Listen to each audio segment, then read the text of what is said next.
हाय दोस्तों, आपका PM study centre में बहुत बहुत स्वागत है। तो चलिए आज के इस वीडियो में हम क्लास 12 फिजिक्स के कुछ महत्वपूर्ण न्यूमेरिकल्स को देखेंगे जो कि बोर्ड एग्जाम में पूछे जा सकते हैं। चलिए आज का हमारा पहला न्यूमेरिकल रहा कि कोई परिनालिका जिसकी लंबाई 0.5 मीटर तथा त्रिज्या 1 सेंटीमीटर है में 500 फेरे हैं।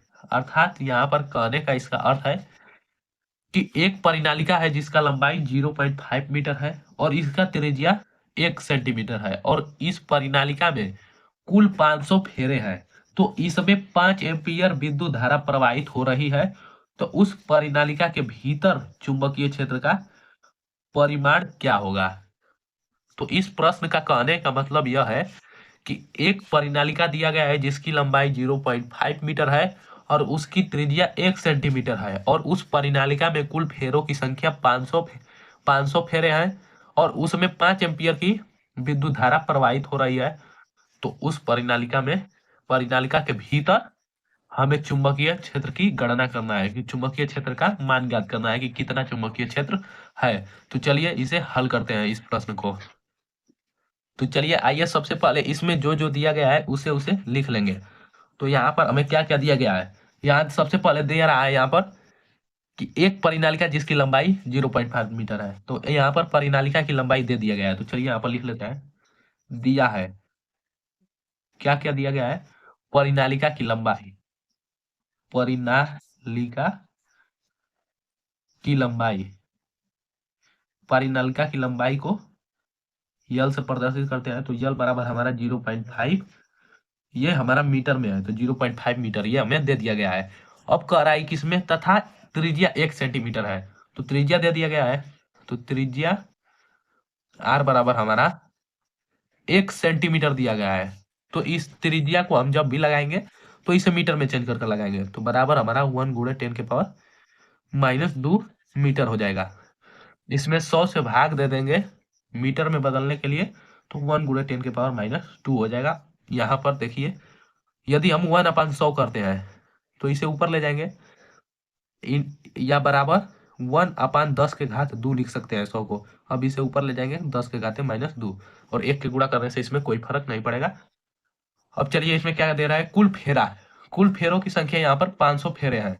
500 फेरे मतलब यहाँ पर फेरों की संख्या, फेरों की फेरों की संख्या को किससे दर्शाते हैं। तो इसे कैपिटल एन से व्यक्त करते हैं। तो ये हमारा 500 फेरे दिए गए हैं। अब देखिए आगे हल करते हैं। फेरे हैं जिनमें 5 एम्पीयर की विद्युत धारा प्रवाहित हो रही है। धारा कितनी की प्रवाहित हो रही है, 5 एम्पीयर की। तो धारा आई बराबर हमारा 5 एम्पीयर। 5 एम्पीयर की विद्युत धारा प्रवाहित हो रही है। कैपिटल ए या स्मॉल ए किसी से प्रदर्शित कर सकते हैं। तो अब दे दिया हमारा। अब क्या गणना करना है, इसके परिनालिका के भीतर चुंबकीय क्षेत्र, परिनालिका के भीतर चुंबकीय क्षेत्र की गणना करना है। चुंबकीय क्षेत्र, चुंबकीय क्षेत्र को कैसे दर्शाते हैं, तो इसे बी से दर्शाते हैं। बी बराबर हमें इसका परिमाण ज्ञात करना है, अर्थात बी का मान ज्ञात करना है कि परिनालिका के भीतर चुंबकीय क्षेत्र कितना होगा। तो चलिए हम इसके बराबर फार्मूला जानते हैं, उस फार्मूले पर रखेंगे और इसे हल करेंगे। देखिए हमारा क्या होता है कि यदि जब किसी कुंडली में फेरों की संख्या n दिया गया हो तो वैद्युत क्षेत्र की तीव्रता, बी बराबर एक फार्मूला होता है, बी बराबर यहाँ पर n upon L mu not I होता है। म्यू नॉट आई जब कुंडली में फेरों की संख्या दी गई होगी तो इतना से चलेंगे। अब हमारा आंसर आ जाएगा विद्युत चुंबकीय क्षेत्र का परिनालिका के भीतर। तो चलिए इसे आगे हल करते हैं। तो यहाँ पर हमें क्या क्या दिया गया है, तो देखिए यहाँ पर b बराबर हमारा हो जाएगा यन का मान यहाँ पर 500 दिया गया है तो 500 लिख लेंगे। अब ये हमारा इंटू म्यू नॉट बराबर हमारा फॉर्मूला होता है। तो इसके बराबर हमारा 4 पाई इंटू 10 के पावर -7 न्यूटन प्रति एम्पियर स्क्वायर होता है। इंटू आई धारा का मान हमारा 5 एम्पियर। तो इंटू 5 अब बटा में हमारा यल का मान दिया गया है 0.5 मीटर। तो यहाँ पर 0.5 मीटर हो गया। अब चलिए इसे आगे हल करते हैं। इसे आगे हल करेंगे तो b बराबर 500 है और यहाँ पर 4 पाई इंटू 10 के पावर -7 है। तो देखिए इसे कैसे हल करेंगे। तो सबसे पहले इसे काटेंगे। तो ये 0.5 है और ये हमारा 5 है। तो 0.5 में एक अंक पर दशमलव है, जबकि यहाँ पर दशमलव नहीं है। तो इसमें ऊपर नीचे हम 10 से गुणा कर कर भाग दे सकते हैं, या डायरेक्ट इसे काट देंगे तो हमारा ये 10 बार में कट जाएगा। 10 बार में कट गया। चलिए इसका गुणा करते हैं। अब इस 10 का गुणा कर देंगे इसमें 500 में, तो ये हमारा एक जीरो बढ़ जाएगा, अर्थात 5000 गुणे 4 गुणे पाई का मान रखेंगे तो 3.14 इंटू 10 के पावर -7। अब देखिए इसे हल करते हैं तो b बराबर 3.14 है। तो यहाँ पर दो अंक पर दशमलव है, तो इसमें से 2 जीरो इसको दे देंगे, अर्थात 100 का इसमें गुणा हो जाएगा। तो ये हमारा 50 गुणे 4 गुणे 314 गुणे 10 के पावर -7। अब इसी को हल कर देंगे, हमारा आंसर आ जाएगा। देखिए इसे कैसे हल करते हैं। 50 में 4 का गुणा कर देंगे तो b बराबर हमारा 200 हो गया, इंटू 314 गुणे 10 के पावर -7। इतना हमारा ये चुंबक की चुंबकीय क्षेत्र का माना गया। अब देखिए इसमें गुणा करेंगे तो हमारा b बराबर आ जाएगा 314 में 2 का गुणा करेंगे तो 628 हो जाएगा। 28 पर 2 को जीरो, तो 2 को जीरो को हम 10 के घाते 2 लिख सकते हैं, इंटू 10 के घाते -7। अब इसे आगे हल करेंगे तो b बराबर हमारा 628 गुणे, ये प्लस में है और ये माइनस में है, तो 10 के घाते -5। इतना हमारा टेस्ला हो जाएगा, क्योंकि चुंबकीय क्षेत्र का मात्रा टेस्ला होता है। या कभी कभी इसे एक अंक पर दशमलव लगाकर आंसर देता है।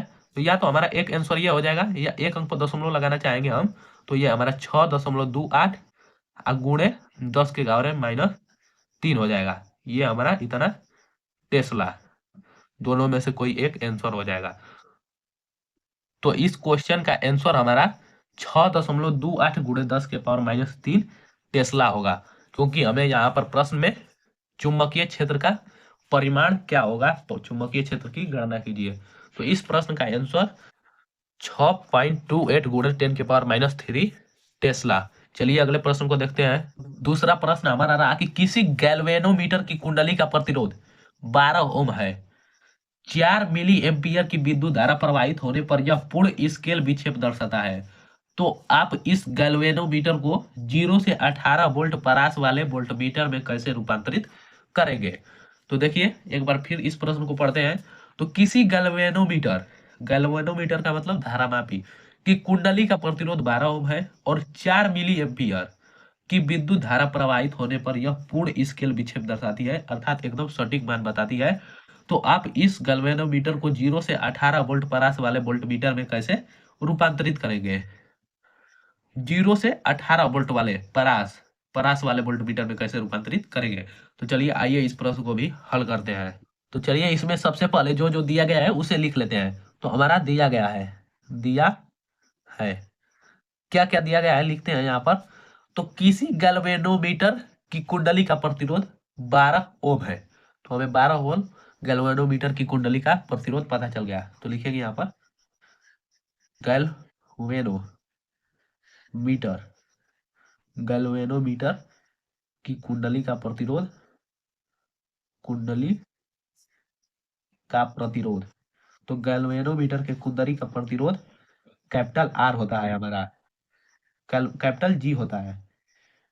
आर तो हमारा वो प्रतिरोध में होता है, लेकिन यहाँ पर गैल्वेनोमीटर है तो गैल्वेनोमीटर में हमारा कैपिटल जी से इसे प्रदर्शित करते हैं। तो ये हमारा कैपिटल जी गैल्वेनोमीटर का प्रतिरोध हो गया। और जो आर होता है, कैपिटल आर जो होता है प्रतिरोध, वो हमारा लोड प्रतिरोध होता है, जो कि अलग से किसी विद्युत परिपथ श्रेणी में जुड़ा होता है। चलिए हमारा गैल्वेनोमीटर का कुंडली का प्रतिरोध आर कैपिटल जी बराबर हमारा 12 ओम दिया गया है। अब देखिए यहाँ पर 4 मिली एम्पियर की विद्युत धारा, 4 मिली एम्पियर की विद्युत धारा प्रवाहित होने पर पूर्ण स्केल विक्षेप दर्शाता है, मतलब धारा का मान भी यहाँ पर दे दिया गया है। तो चलिए गैल्वेनोमीटर में प्रवाहित धारा ये है हमारा 4 मिली एम्पियर। तो यहाँ पर लिखेंगे गैल्वेनोमीटर में प्रवाहित धारा, प्रवाहित धारा हमारा कितना है, धारा का मान, तो इसे आई से धारा को दिखाते हैं। तो ये हमारा 4 मिली एम्पियर का आ रहा है, तो मिली एम्पियर, 4 मिली एम्पियर।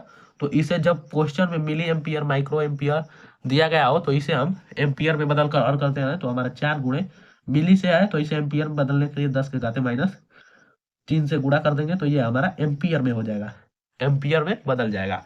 अब चलिए इसे आगे हल करते हैं, क्या क्या दिया गया है। यहाँ कह रहा है कि इस गैल्वेनोमीटर को 0 से 18 वोल्ट परास वाले वोल्ट मीटर में कैसे रूपांतरित करेंगे। तो यहाँ पर हमारा वोल्ट मीटर का विभवांतर दे दिया गया है कि हमें 12 वोल्ट बनाना है उसको। तो यहाँ पर वोल्ट मीटर का प्रतिरोध वोल्ट मीटर का प्रतिरोध हमारा कितना दिया गया है, का विभवांतर है, यहाँ वोल्ट में है तो विभवांतर, तो वोल्ट मीटर का विभवांतर विभवांतर तो वोल्ट मीटर का विभवांतर कितना वोल्ट दिया गया है, 18 वोल्ट। तो इसे V से प्रदर्शित करते हैं विभवांतर को। तो ये हमारा 0 से 18 वोल्ट, तो अधिकतम मान को लेते हैं तो 18 वोल्ट हो गया हमारा। अब देखिए इसमें क्या कह रहा है कि वोल्ट मीटर में कैसे रूपांतरित करेंगे। चलिए आइए फिर से एक बार क्वेश्चन पढ़ते हैं। तो किसी गैल्वेनोमीटर की कुंडली का प्रतिरोध 12 ओम है, 4 मिली एम्पियर की विद्युत धारा प्रवाहित करने पर यह पूर्ण स्केल विक्षेप दर्शाता है। तो आप इस गैल्वेनोमीटर को 0 से 18 वोल्ट परास वाले वोल्ट मीटर में कैसे रूपांतरित करेंगे। अर्थात यह हमारा गैल्वेनोमीटर दिया गया है और इसे हमें वोल्ट मीटर में रूपांतरण करना है। तो गैल्वेनोमीटर को धारामापी भी कहते हैं। तो चलिए हम जानते हैं कि धारामापी को वोल्ट मीटर में रूपांतरण करने के लिए हमारा फॉर्मूला होता है। तो यहाँ लिखेंगे हम जानते हैं कि, क्या जानते हैं कि धारामापी को वोल्ट मीटर में रूपांतरण में रूपांतरण तो धारामापी का वोल्ट मीटर में रूपांतरण का हम फॉर्मूला जानते हैं। तो ये क्या होता है, धारामापी का वोल्ट मीटर में रूपांतरण कैपिटल R बराबर V बटा के IG माइनस कैपिटल G होता है। IG हमारा गैल्वेनोमीटर में प्रवाहित धारा है। तो यहाँ पर गैल्वेनोमीटर में प्रवाहित धारा ये हमारा IG होगा। I तो परिपथ में प्रवाहित धारा होती है, लेकिन गैल्वेनोमीटर में प्रवाहित धारा IG होगा। चलिए इसे हल करते हैं। अब हमें लोड प्रतिरोध R का मान निकालना है। तो R बराबर हमारा हो जाएगा V हमारा कितना वोल्ट दिया गया, 18 वोल्ट। तो ये हो गया 18 वोल्ट। अब ये हमारा धारा IG गैल्वेनोमीटर में प्रवाहित धारा IG का मान यहाँ पर 4 मिली एम्पियर अर्थात 4 गुणे 10 के पावर माइनस 3 इतना एम्पियर दिया गया है। तो 4 गुणे 10 के घाते माइनस 3 एम्पियर। अब माइनस यहाँ पर जी का मान कितना है, तो जी का मान 12 ओम। तो ये हो गया हमारा 12।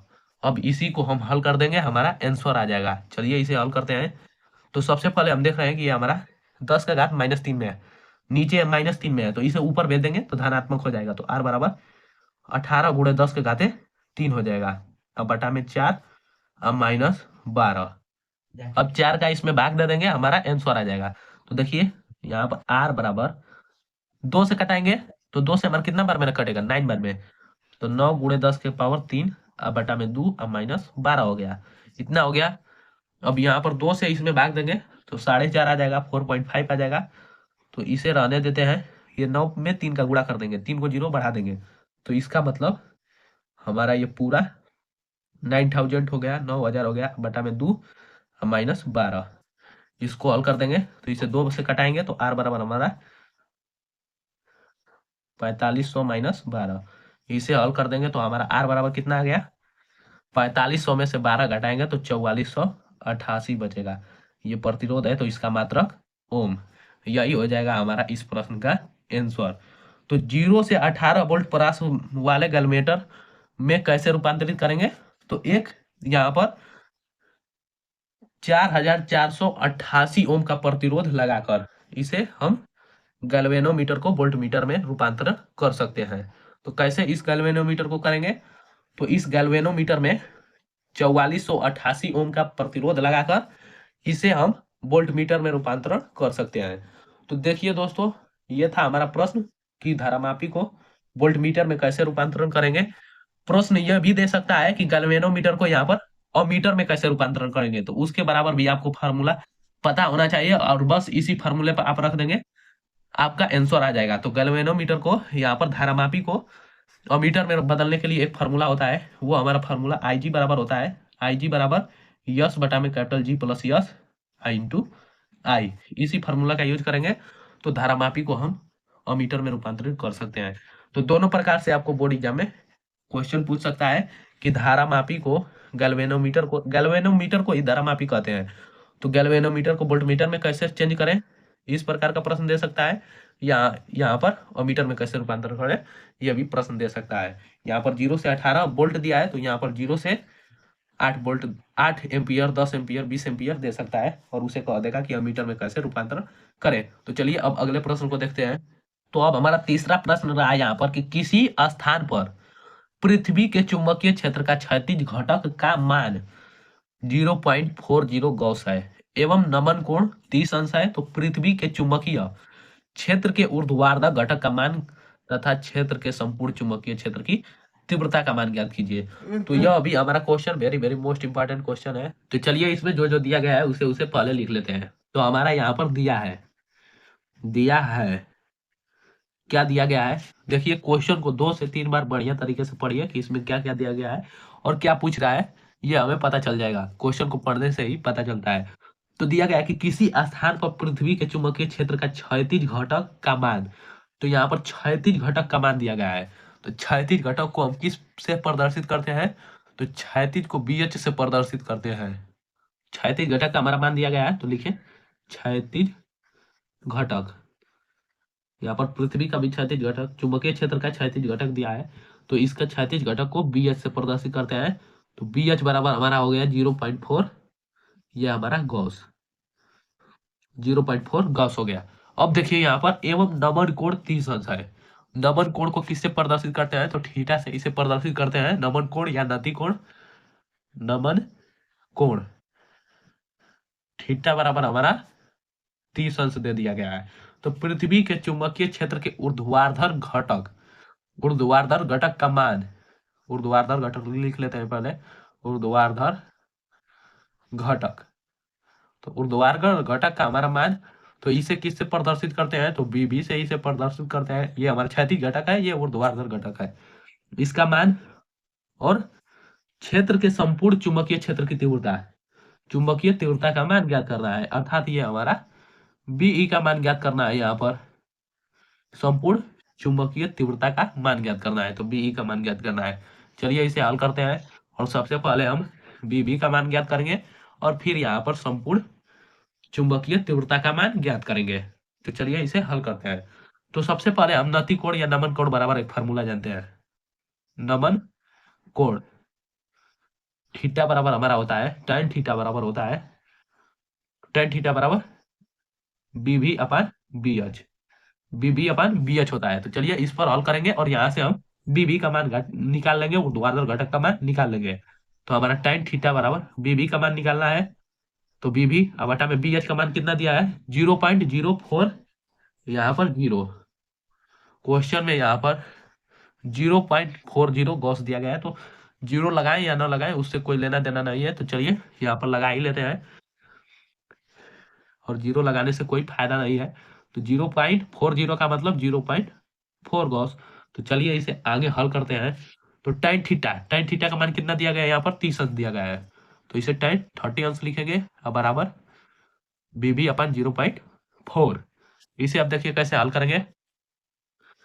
यहाँ पर tan 30 अंश का मान कितना होता है, तो इसका मान 1/√3 होता है, तो 1/√3, और ये हमारा BB अपन 0.4 अब हमें BB का मान ज्ञात करना है, तो ये 0.4 का इसमें क्रॉस मल्टीप्लीकेशन कर देंगे, तो ये हमारा BB बराबर 0.4 बटा में √3, इतना मान आ गया। यही हो जाएगा हमारा आंसर BB का मतलब हमारा ऊर्ध्वाधर घटक का। या इसे आगे हल करना चाहेंगे, दशमलव के रूप में पूर्णतः लाना चाहेंगे, तो इसे डायरेक्ट हम यहाँ पर इसका मान रख सकते हैं या इसका परिमेयकरण कर सकते हैं। परिमेयकरण कर लेंगे तो BB बराबर हमारा 0.4 बटा के √3 गुणे √3 बटा में √3 कर देंगे।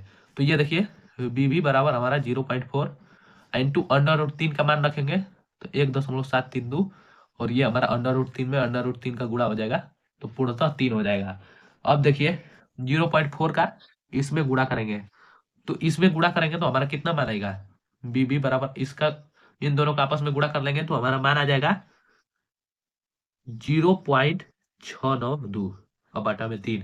अब इसी को आपस में भाग देंगे, हमारा दशमलव में ऊर्ध्वाधर घटक का मान आ जाएगा। BB बराबर 3 से भाग देंगे तो ये हमारा 6 है, तो 0.692 2, 3 का भाग 9 में देंगे तो 3, और ये 2 है, नहीं जाएगा तो 1 दशमलव लगाए तो 0, तो 3 छक 18, अर्थात हमारा इतना मान हो जाएगा, इतना गॉस आएगा, गॉस, इतना गॉस आंसर हो गया। अब देखिए यहाँ पर क्या कर रहा है हमारा कि बीई संपूर्ण चुंबकीय क्षेत्र की तीव्रता का मान। तो बीई का मान कैसे निकलेगा, चलिए बीई का मान निकालते हैं। यहाँ पर हमें बीई का मान निकालना है, तो ये फॉर्मूला हमारा यह होता है कि बीबी बराबर बीई साइन थीटा, बीबी बराबर बीई साइन थीटा, ये हमारा एक फार्मूला होता है, या बी एच को लेंगे तो बीई कॉस थीटा होगा। तो चलिए इस पर हल करते हैं। तो बीबी का मान कितना आया है, 0.236 आया है। 236 लिखे या 23 लिख सकते हैं, 2 अंक तक डिजिट को ले सकते हैं, तो 0.23 बराबर बी का मान ज्ञात करना है, तो बी साइन थीटा, थीटा का मान हमारा 30 अंश दिया गया है, तो साइन 30 अंश का मान कितना होता है, तो 0.23 बराबर बीई इंटू साइन 30 अंश का मान 1/2, इसे आपस में गुणा कर देंगे तो हमारा यहाँ पर 2 का इसमें क्रॉस मल्टीप्लीकेशन करेंगे तो 0.46 बराबर बीई, अर्थात हमें संपूर्ण चुंबकीय क्षेत्र की तीव्रता बीई का मान कितना आ गया, 0.46, ये हमारा इतना गॉस।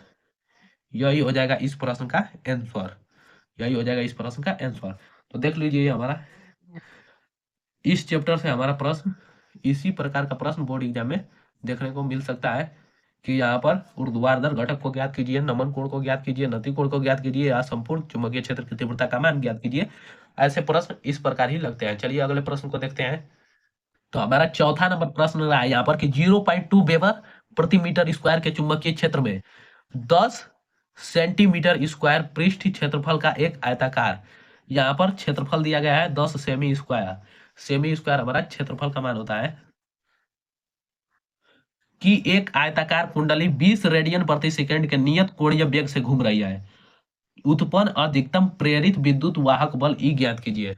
देखिए यहाँ पर प्रश्न हमारा क्या कह रहा है, यहाँ पर 0.2 वेबर प्रति मीटर स्क्वायर के चुंबकीय क्षेत्र में 10 सेंटीमीटर स्क्वायर पृष्ठीय क्षेत्रफल का एक आयताकार कुंडली 20 रेडियन प्रति सेकंड से नियत कोण पर घूम रहा है, नियत वेग से, नियत कोणीय वेग से घूम रही है, उत्पन्न अधिकतम प्रेरित विद्युत वाहक बल की गणना कीजिए, ई की गणना कीजिए।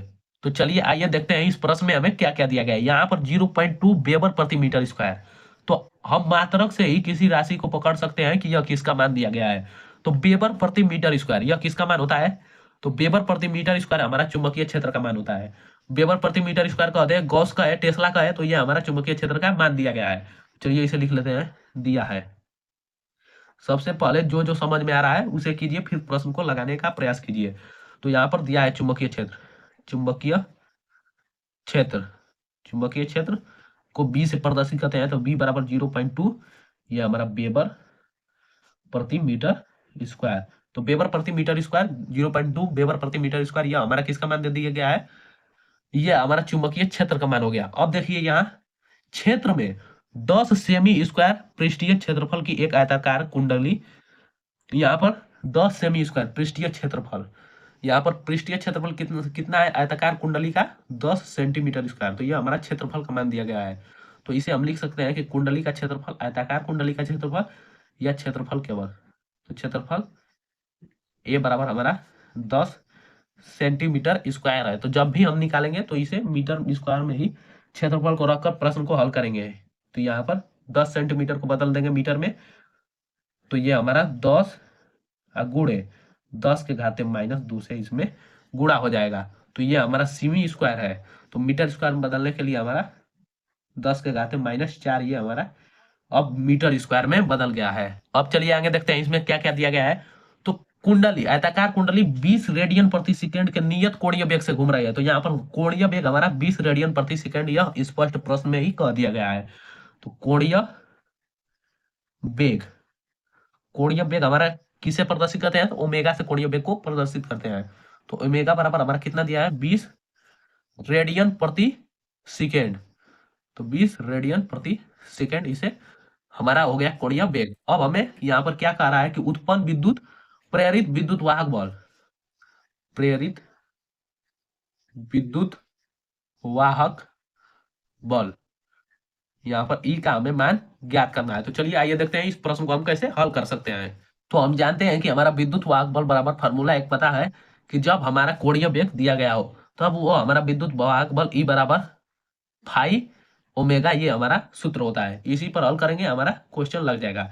अब देखिए हम फाई बराबर क्या लिख सकते हैं, फाई या फाई बी बराबर, या फाई बराबर हम क्या लिख सकते हैं, तो बी ए हमारा होता है, फाई बराबर बी ए। तो यहाँ पर हम बी ए लिख देंगे आई इंटू हमारा ओमेगा का ओमेगा। अब जो जो इसमें मान दिया गया है उसे हम पुट कर देंगे। तो हमारा विद्युत वाहक बल ई बराबर हमारा बी का मान कितना दिया गया है, तो 0.2 वेबर प्रति मीटर स्क्वायर। तो इसका मान रखेंगे 0.2 इंटू ए का मान कितना दिया गया है, तो 10 गुणे 10 के घाते -4 दिया गया है। तो 10 गुणे 10 के घाते -4 इंटू यहाँ पर ओमेगा, ओमेगा का मान 20 रेडियन प्रति सेकेंड, तो 20 रख दिए। अब चलिए इसे हल कर देते हैं, हमारा विद्युत वाहक बल का मान निकल जाएगा। तो ई बराबर देखिए 10 का गुणा इसमें होगा तो 1 जीरो हट जाएगा आपस में, तो 2 हो जाएगा। तो 2 गुणे 10 के घाते -4 गुणे 20 हो गया। अब 20 का गुणा 2 में कर देंगे तो ई बराबर हमारा 40 गुणे 10 के घाते -4। ये हमारा प्रश्न का आंसर हो जाएगा। या इसे हम इस प्रकार भी लिख सकते हैं, ई बराबर 4 गुणे 10 के घाते -3। यह हमारा विद्युत वाहक बल, और विद्युत वाहक बल है तो इसका मात्रक वोल्ट होता है। ये हमारा इस प्रश्न का आंसर हो गया। अब ये 40 गुणे 10 के घाते -4 है तो इसे 3 में बदल देंगे। 3 में कैसे बदल जाता है यहाँ पर देख लीजिए, 40 गुणे 10 के घाते -4 है, तो एक 10 को इसके 10 के गुणज के रूप में करेंगे तो 4 गुणे 10 के घाते 1 इंटू 10 के घाते -4। अब देखिए अगर आधार समान है तो घात आपस में जुड़ता है, तो 4 गुणे 10 के घाते 1 -4 हो जाएगा। इस प्रकार जुटेगा तो इसे हल कर देंगे तो 4 गुणे 10 के घाते -3। यह इस प्रकार इसे हल कर दिया जाता है, कितना भी बड़ा घात क्यों न दिया गया हो 10 के गुणज का। तो इस प्रश्न का आंसर विद्युत वाहक बल का मान 4 गुणे 10 के घाते -3 वोल्ट होगा। चलिए अगले प्रश्न को देखते हैं। तो हमारा पांचवा प्रश्न यहाँ पर रहा कि वायु में 6000 एंगस्ट्रॉन का तरंग दैर्घ्य, 6000 एंगस्ट्रॉन तरंग दैर्घ्य का तरंग दैर्घ्य बार बार लिख दिए, तो यहाँ पर वायु में 6000 एंगस्ट्रॉन तरंग दैर्घ्य का प्रकाश 1.5 अपवर्तनांक वाले माध्यम में प्रवेश करता है, तो माध्यम में इसका वेग तथा आवृत्ति क्या होगी, जहां प्रकाश की चाल c बराबर 3 गुणे 10 के घाते 8 मीटर प्रति सेकेंड है। तो चलिए आइए इसे हल करते हैं इस प्रश्न को। यह प्रश्न भी वेरी वेरी मोस्ट इंपॉर्टेंट प्रश्न है और बोर्ड एग्जाम में इसे 2 से 3 अंक में पूछा जा सकता है। तो चलिए आइए इसे हल करते हैं। तो यहाँ पर वायु में 6000 एंगस्ट्रॉन तरंग दैर्घ्य का प्रकाश दिया है, तो तरंग दैर्घ्य का यहाँ पर मान दिया गया है। सबसे पहले जो जो दिया गया है उसे लिख लेते हैं। तो दिया है क्या क्या दिया गया है यहाँ पर, तरंग दैर्घ्य 6000 एंगस्ट्रॉन, तरंग दैर्घ्य को किससे दर्शाते हैं, तो इसे लेमडा से दर्शाते हैं। तो लेमडा बराबर हमारा 6000 एंगस्ट्रॉन। ऐसे चाहेंगे तो आप मीटर में भी बदल सकते हैं। तो 6000 को मीटर में बदलने के लिए हमारा लेमडा बराबर 6000 गुणे 10 के घाता -10 होता है। एक एंगस्ट्रॉन बराबर 10 के घाते -10, ये हमारा मीटर होता है। तो ये अब हमारा मीटर में चेंज हो गया। अब इसे आगे हल कर देंगे तो ये 3 जीरो है, तो 3 जीरो से इसमें का 3 घट जाएगा, तो 6 गुणे 10 के घाते -7, ये हमारा मीटर आएगा। अब देखिए आगे क्या देता है, प्रकाश 1.5 अपवर्तनांक वाले, मतलब प्रकाश का अपवर्तनांक दे दिया गया है यहाँ पर। अपवर्तनांक को किसे दर्शाते हैं, तो इसे यन से प्रदर्शित करते हैं। तो यन का मान 1.5, अपवर्तनांक का कोई मात्रक नहीं होता है। अब देखिए आगे पढ़ते हैं, अपवर्तनांक वाले माध्यम में प्रवेश करता है तो माध्यम में इसका वेग तथा आवृत्ति क्या होगी। वेग भी पूछ रहा है और आवृत्ति भी पूछ रहा है। वेग को v से प्रदर्शित करते हैं, v बराबर वाट, और आवृत्ति को न्यू से प्रदर्शित करते हैं इसे इस प्रकार। तो इसका भी हमें मान ज्ञात करना है दोनों का। चलिए आइए इस प्रश्न को हल करते हैं। तो हम जानते हैं अपवर्तनांक का फॉर्मूला जानते हैं कि अपवर्तनांक यन बराबर हमारा फॉर्मूला होता है c अपान v। इतना से चलेंगे और एक हमारा v का मान निकल जाएगा, अर्थात वेग निकल जाएगा, हमारा माध्यम में वेग निकल जाएगा। तो चलिए इसे हल करते हैं। यन का मान हमारा 1.5 दिया गया है। c हमारा c प्रकाश की चाल है, तो प्रकाश की चाल हमारा क्वेश्चन में यहाँ पर दे दिया गया है। c बराबर 3 गुणे 10 के पावर 8 मीटर प्रति सेकेंड। तो 3 गुणे 10 के घाते 8, अब बटा में वेग को निकालना है तो v का क्रॉस मल्टीप्लीकेशन कर देंगे तो v यहाँ पर चल जाएगा और 1.5 यहाँ पर आ जाएगा। तो v बराबर 3 गुणे 10 के पावर 8 अब बटा में 1.5। ये 1.5 मतलब हमारा डेढ़ है, और इसमें इसका भाग देंगे तो ये हमारा 2 गुना करेंगे, 2 बार में ये कट जाएगा क्योंकि 1.5 गुना 3 होता है। तो v बराबर हमारा 2 गुणे 10 के घाते 8, ये हमारा चाल आ गया। बेग आ गया, तो बेग का मतलब मीटर प्रति सेकंड ही होता है। इतना हमारा आंसर आ गया। तो हमारा बेग तो निकल गया। अब आवृत्ति यहाँ पर ज्ञात करना है। आवृत्ति, आवृत्ति, आवृत्ति, आवृत्ति हमारा न्यू ज्ञात करना है। तो हम एक संबंध जानते हैं। क्या संबंध जानते हैं? तो हम प्रकाश की चाल और तरंगदैर्घ्य में एक संबंध जानते हैं कि सी बराबर न्यू लेमडा हमारा एक सूत्र होता है। सी बराबर न्यू लेमडा। इससे हम न्यू का मान निकालेंगे। तो न्यू बराबर हमारा क्या फॉर्मूला हो जाएगा? तो इससे निकालेंगे तो न्यू बराबर सी अपन लेमडा, इसी वाले सूत्र पर रख देंगे, हमारा आंसर आ जाएगा। तो चलिए इसे हल करते हैं। तो न्यू, न्यू हमारा आवृत्ति है, सी का मान 3 × 10⁸ मीटर प्रति सेकंड, और लेमडा, लेमडा का मान यहाँ पर प्रश्न में दिया गया है यहाँ पर कि 6000 एंगस्ट्रॉम। तो इसे हल किया है तो 6 × 10⁻7 मीटर आया है। तो 6 × 10⁻7 मीटर। चलिए इसे हल करते हैं।